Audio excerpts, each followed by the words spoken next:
सभी साथियों को मेरा नमस्ते। डॉक्टर गजानंद आर्य की आवाज में आप ज्योतिबा फुले और सुधा अरोड़ा का जीवन चरित्र पर अध्ययन करने जा रहे हैं। सीबीएसई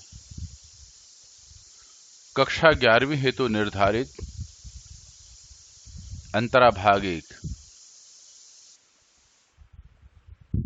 एनसीईआरटी की पुस्तक पर आप सुधा अरोड़ा का चित्र देख रहे हैं। उनका जन्म सन 1948 में हुआ। सुधा अरोड़ा, ये एनसीईआरटी के अंतरा भाग 1 पुस्तक पे उनका चित्र अंकित है। सुधा अरोड़ा का जन्म लाहौर, आजकल जो पाकिस्तान में है, वहां पर हुआ था।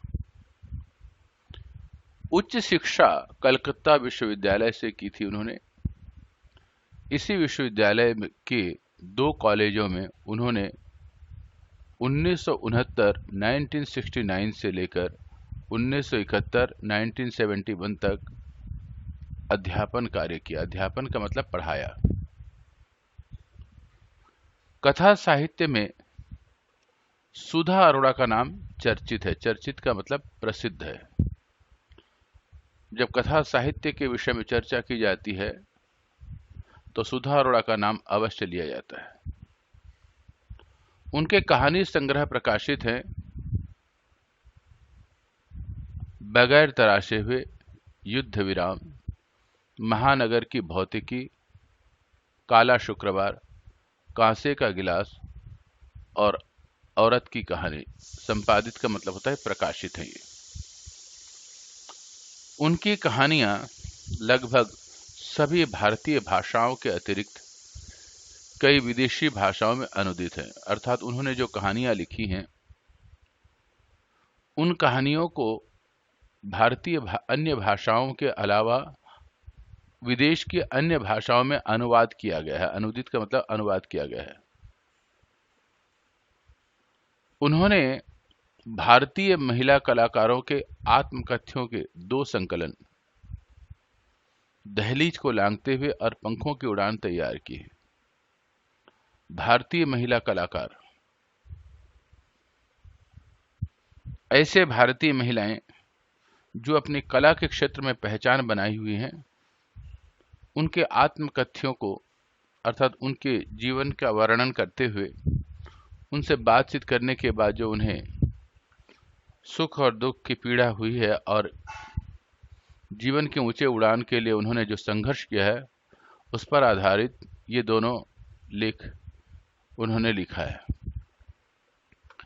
लेखन के स्तर पर पत्र पत्रिकाओं में भी बराबर उनकी सक्रियता बनी हुई है। सक्रियता का मतलब यह है वो लिखती रहती हैं, अर्थात उनका कलम रुकता नहीं है। वो लेखन को अब नहीं रोक पाती हैं और उनका एक कर्तव्य है, दायित्व भी है और उनकी रुचि भी है। पाक्षिक सारिका में सारिका एक पत्रिका का नाम है। पाक्षिक का मतलब एक पक्ष बोलते हैं 15 दिन को। 15 दिन में जो पत्रिका निकलती है उसे कहते हैं पाक्षिक। आम आदमी जिंदा सवाल और राष्ट्रीय दैनिक जनसत्ता में महिलाओं से जुड़े मुद्दे पर उनका साप्ताहिक स्तंभ वामा बहुत चर्चित रहा। स्तंभ का मतलब होता है एक लेखन का छोटा सा अंश जो एक विषय विशेष पर होता है। महिला संगठनों के सामाजिक कार्यों के प्रति उनकी सक्रियता एवं समर्थन जारी है। अर्थात वो महिलाओं की जो सामाजिक संगठन है उसमें भाग लेती हैं और उनके मुद्दों को पहचानती और उठाती भी, अपने लिखने से लिखती भी हैं। और महिलाओं को जो संगठन है वो जो सामाजिक कार्य कर रही हैं उनका वो समर्थन भी करती हैं ताकि लोक कल्याण हो सके। महिलाओं पर केंद्रित दुनिया की औरत, औरत की दुनिया बनाम दुनिया की औरत लेखों का संग्रह है। उत्तर प्रदेश हिंदी संस्थान द्वारा उसे विशेष पुरस्कार से सम्मानित किया गया। सुधा अरोड़ा मूलतः कथाकार हैं। कथाकार का मतलब होता है कहानी लिखती हैं। उनके यहाँ स्त्री विमर्श का रूप आक्रामक न होकर सहज और संयक है। अर्थात स्त्रियों के विषय में उन्होंने जो चर्चा की है उसमें इस तरीके से उन्होंने नहीं लिखा जो समाज के लिए आक्रामक शैली हो, अर्थात सहज भी हो और संयत हो, संयमशीलता हो। इस पर उन्होंने विशेष ध्यान दिया अपनी लेखनी पर। ऐसे ही शब्दों का प्रयोग किया जिसमें सरलता भी हो और संयम भी बरता जाता हो। सामाजिक और मानवीय सरोकारों को वे रोचक ढंग से विश्लेषित करती है। विश्लेषित का मतलब उसको अच्छी तरह विचार विमर्श करती हैं और सामाजिक और मानवीय समाज में के स्तर पर और इंसानियत के तौर पर जो सही होना चाहिए उसे रोचक तरीके से, बड़े अच्छे तरीके से वो व्याख्या करती हैं। पाठ्य पुस्तक में संकलित ज्योतिबा फुले के जीवनी में लेखिका ने ज्योतिबा फुले और उनकी पत्नी द्वारा समाज में किए गए शिक्षा और समाज सुधार संबंधी कार्यों का महत्व बताया है।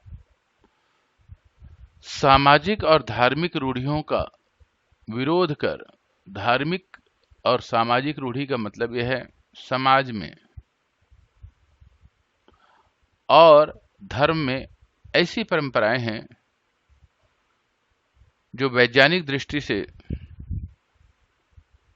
मेल नहीं खाते हैं और पुराने ढर्रे पर चल रहे हैं।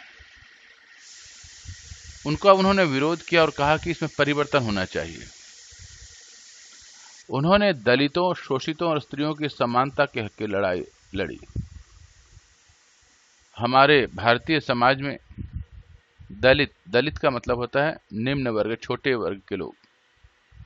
शोषित वो उच्च वर्ग का भी हो सकता है, निम्न वर्ग का भी हो सकता है, लेकिन वह भारतीय हो सकता है या मनुष्य हो सकता है जिसका उच्च वर्ग के लोग, समृद्ध लोग शोषण करते हैं। स्त्रियों की समानता और स्त्रियों को ऊंचा उठना, पुरुषों के बराबर हक देना, इन सब पर वो लड़ाई लड़ती हैं अपने लेखनी से। इसके कारण समाज का व्यापक विरोध भी उन्हें झेलना पड़ा। उस दौर की परिस्थितियों को ध्यान रखते हुए संघर्ष निर्णायक महत्व रहा। ज्योतिबा फुले पाठ पर आप देखेंगे कि ज्योतिबा फुले और उनकी पत्नी दलित, शोषित और स्त्रियों के हक की लड़ाई लड़ते हैं, तब वो उसके लिए समाज से उनको विरोध सहना पड़ा, लेकिन अंत में ज्योतिबा फुले और उनकी पत्नी की विजय प्राप्त हुई। लोगों ने उनके समाज सेवा को सम्मान दिया, स्त्री शिक्षा को सम्मान दिया। लोगों में जो उन्होंने धार्मिक और सामाजिक रूढ़ियां थी उस पर उनको परिवर्तन लाने की कोशिश की, उसको लोगों ने सम्मान दिया। तो इस प्रकार सुधा अरोड़ा का जीवन चरित्र और ज्योतिबा फुले उनके द्वारा लिखी हुई कथा साहित्य, इन दोनों को क्या विशेष महत्व है इस पर चर्चा की गई। अब हम ज्योतिबा फुले का पाठ को पढ़ने जा रहे हैं। उसके लिए आप सब्सक्राइब करें, आपको वह वीडियो आपको प्राप्त होगा, और साथ में ही इस सुंदर कहानी को अपने मित्रों को भेजें। समाज के लिए जो कार्य कर रहे हैं ऐसे लोगों को भेजें, हिंदी साहित्य प्रेमियों को भेजें, और सब मिलकर के हिंदी साहित्य को हम प्रचार प्रसार करेंगे। अगर आपको पसंद आया तो लाइक बटन दबाएं और कमेंट बटन में अवश्य लिखें। इसके साथ डॉक्टर गजानंद आर्य का सबको नमस्ते। माँ सरस्वती की कृपा और आशीर्वाद सबके ऊपर बना रहे, ताकि विद्या के प्रति हम रुचि रखें, हिंदी साहित्य के प्रति हमारा प्रेम बरकरार रखें।